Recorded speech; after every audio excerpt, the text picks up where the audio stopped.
ካሳውና ሳና ገመዱን ሰብስብና አካፎና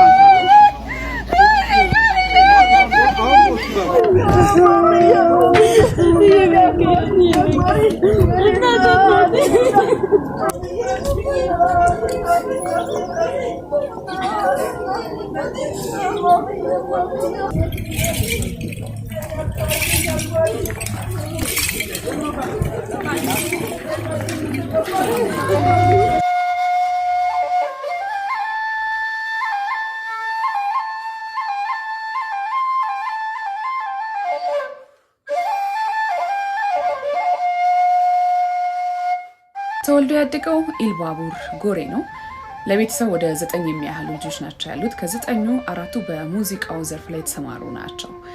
በልጅነታቸው ስለሆነ አባታቸው ያረፈው ያሳደገቻቸው እናታቸው ናት እና ችግርን ቀድመው በልጅነታቸው ስለሚያውቁት እናታቸውም ደጋግማ በፍጹም ሰውን ለመርዳት ወደ ኋላ እንዳትሉ የሚለውን ቃል ተነግራቸው ነበረ። ለዛም ነው በመንግስት ደረጃ ሳይሆን በግለሰብ ደረጃ ወደ 30 የሚሆኑ ትምህርት ቤቶችን ማስገንባት ማለት ቀላል ነገር አይደለም።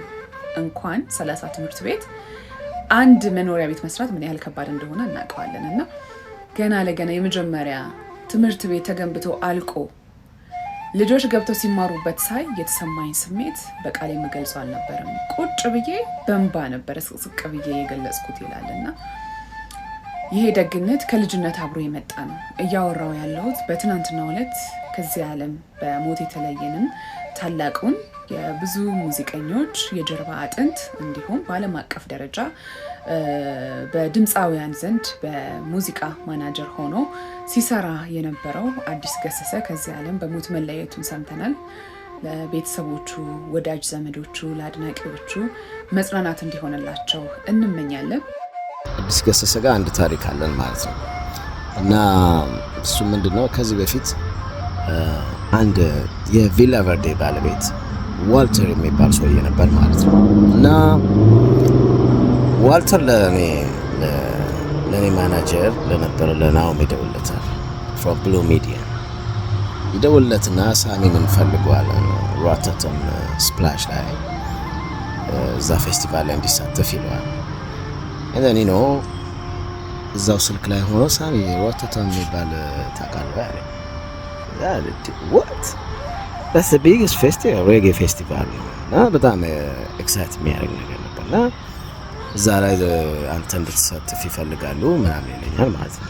ሶ ያ ፕሮሰስ ይጀምራል። በኋላ ያድግና ኖርማሊ ለካ ከዛም በፊት ከሌሎች ከኢትዮጵያን ሬጌ አርቲስቶች ደግሞ ከምንወዳቸውም ጋር እየሰሩበት ነበረ። በኋላ ብዙ ንግግር ከተደረገ በኋላ ሰም አሬንጅመንት ይመጣል። ኢትዮጵያ የሚል ታይትል ይሰጠውና ያሉ የኢትዮጵያ ሬጌ አርቲስቶች እዛ ስፔን ሄደን ሮተርዳም ሰንስፕላሽ ሬጌ ፌስቲቫል ላይ እንድናቀርብ ስራችንን ማለት ነው። በዛ ድርድር አንዱ በጣም ባክ ኤንድ ፎርስ ሲያነጋግር የነበረው እንትን ነው። እዛ ብዙ ጊዜ ፌስቲቫል ላይ ትልልቅ ፌስቲቫሎች ላይ ምናምን ቴንቶች አሏቸው እና እዛ ቴንት ውስጥ ማረፍ ምናምን የተለመደ ነው። አብዬ እኔ ያኔ እንደዛ ቴንት ገለመሌ ማቀል ነገር የለም። ሶ ያ ዋልተር ከናኦም ጋር ከኔ ማናጀር ጋር ሲነጋገሩ ለምን ቴንት ውስጥ አትቆዩ? አንደኛ ትልቅ ቦታ ስለሆነ ለፌስቲቫሉም በቅርበት ሆኖ ምን ብሎ እኛም ለናንተ ኤኒ አክሰስ ለማድረግ ፕሮቫይድ ማድረግ ያለብን ለማድረግ የሚመቸን እንደዛ ነው ይለዋል።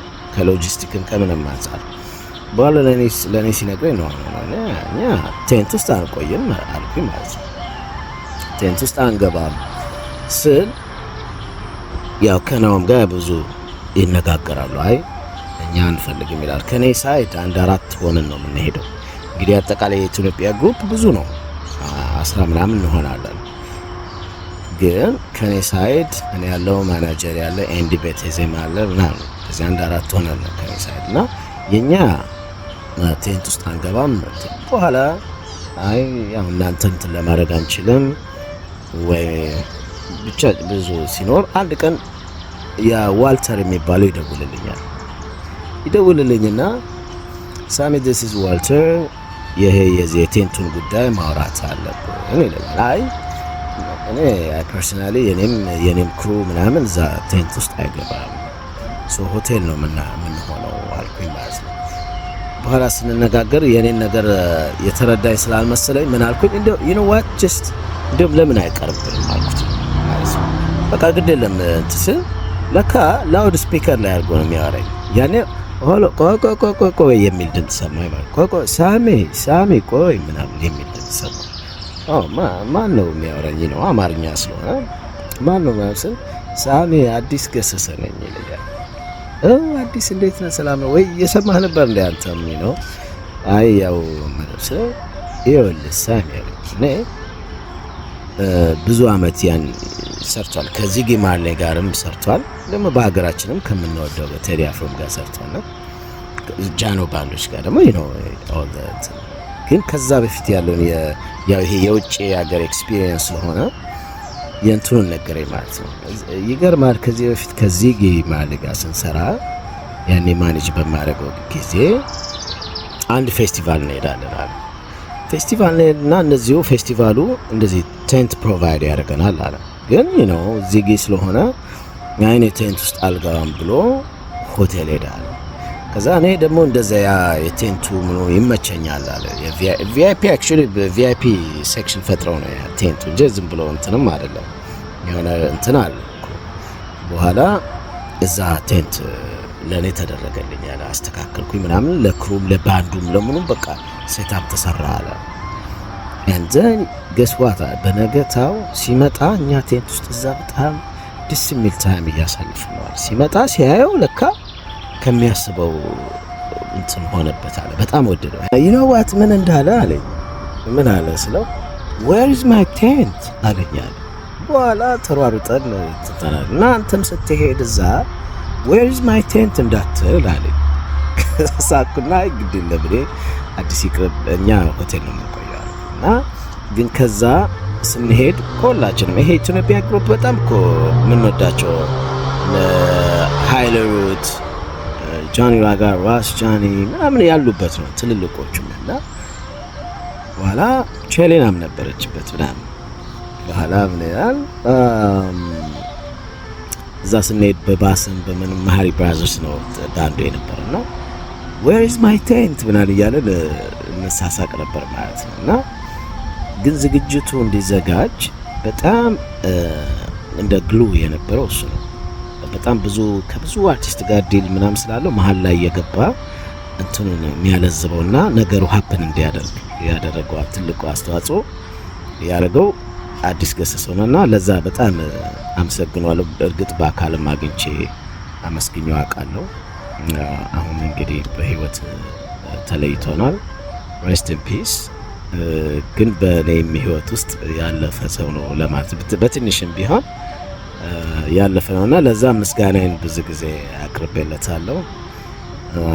ያ ትሪቢዩት የግድ ያስፈልጋል። በህይወታችን ላለፉ ሰዎች በቆምም ያሉትን ነገሮች ማስታወስ ያስፈልጋልና በጣም ትልቅ ሰው ነበረ ለማለት ነው። ትልቁ የሀገራችን የአርቲስት ማኔጀር የሆነው አዲስ ገሰሰ ህይወቱ እንዳለፈ ሰምተናል። እና አዲስ ገሰሰ እኔ በጣም ከሚገርሙ ሰዎች ውስጥ አንዱ ነው። ምንድን ነው የአርቲስቶች ማኔጅ የመደረግ ነገር ሩቅ የሆነበት ነገር ላይ ማኔጅ ያደረጋቸው አርቲስቶችም ስኬታሞች ናቸው። ከዳሉ ባንድ ጀምሮ እነ ደረጀ መኮንን፣ ሙሉጌታ ዘለቀ የመሳሰሉ ሰዎች ያሉበት ትልቁ ባንድ እሱ ላይም ከመስራችም ከመሆን ተነስቶ ከዛ ደግሞ ጂጂንም ማንሳት እንችላለን።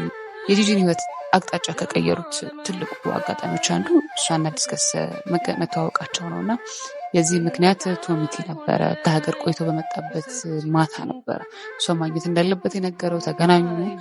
እንዳገኛት ሲሰማት በጣም ልክ እንደሆነ ገባው። ለትልቁ ፕሮዲውሰር ደግሞ ክሪስ ማስተዋወቃት። ከዛ በኋላ ፕሮዲውሰር ተመረጠ። 5 አልበሞችን ሰራ ያደረጉ። ለቴዲ አፍሮ ማኔጀር ነበረ። የጃኖ ባንድም መስራችም ማኔጀርም ነበርና የጃኖ ባንድ ቢለያዩም እንኳን ሁሉም ትክክል የሆኑ ቦታዎች ላይ ያሉ ሙዚቀኞች ሆኖ አግኝተናቸዋል። እና ከነሱ ጀርባ የነበረ የህይወት ጉዞ ረዥም የሆነ ሰው አየር ኃይል ብዙ ስልጠናዎችን ያደረገ አስመራ፣ ምጽዋ፣ ደብረ ዘይት ኢቭን አሜሪካ ሄደው በዚህ አጋጣሚ እንደሆነ አንድ ኢንተርቪው ላይ ሰምቻለሁ።